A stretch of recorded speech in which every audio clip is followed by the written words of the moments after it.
Young people are being diagnosed and even dying of colorectal cancer. The number of adults under the age of 55 being diagnosed today has nearly doubled compared to a decade ago, according to the American Cancer Society. It's why we recognize Colorectal Cancer Awareness every March. And here to talk more about all of that is Dr. Daniel Zaunbrecher, who is a colorectal surgeon with St. David's South and Texas Oncology. Doctor, thanks so much for being with us. We appreciate it. Yeah, absolutely. Thanks for having me. Let's just start our conversation by talking about some of the signs and symptoms of this type of cancer. What are the things that people should be aware of if they're experiencing them? Yeah, absolutely. So a change in bowel habits are typically the first thing and the most common thing that patients will identify.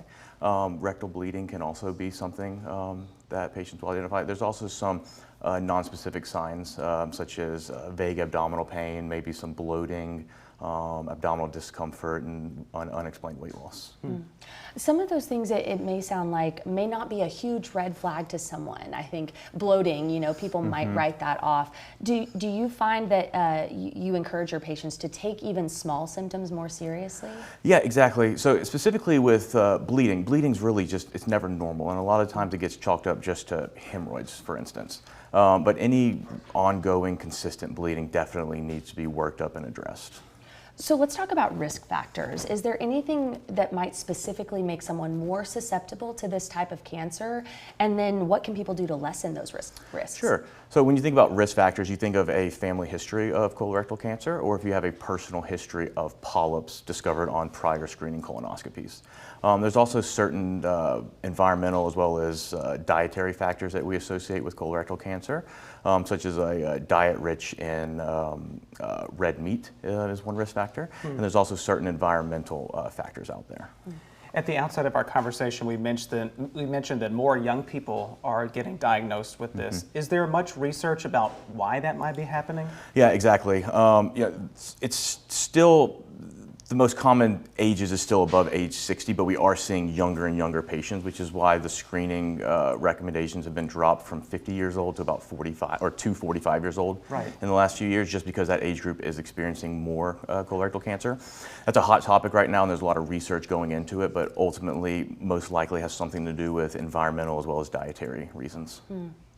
So talk to us about that diet. What are some things that you recommend younger patients maybe could change? Can it prevent this from occurring? Sure. So specifically with the diet, a diet high in red meat, you want to avoid that, as well as whole grains have been shown to be protective against colorectal cancer.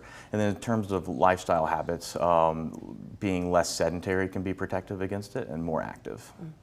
And as a surgeon, you were handling the primary treatment for someone who has this diagnosis. What does that work look like to be able to treat it? Yeah, so like you said, the primary treatment is usually surgery, but we also work really closely with our medical oncology colleagues. Sometimes there can be a chemotherapy aspect to it, and specifically with rectal cancer, also sometimes radiation. Not all patients need all three modalities, and some patients only need maybe one of those modalities. So every patient's going to be a little bit different, and it's handled on a case-by-case basis.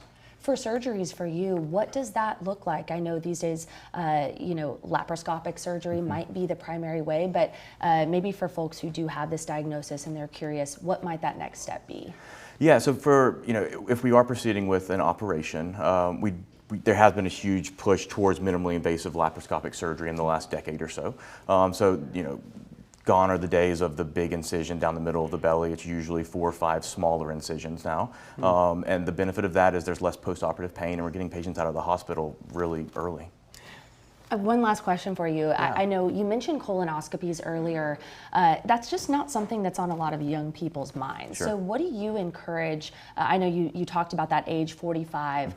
What would you say to maybe younger people listening who are going, ooh, I don't really want to think about that right now? Sure. So it's recommended that for patients that are at average risk, meaning no family history and no prior polyps, to get screened at age 45. But there are reasons to get screened earlier, specifically those changes in bowel habits as well as any blood in the stool.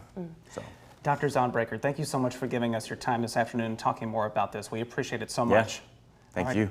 All right, we will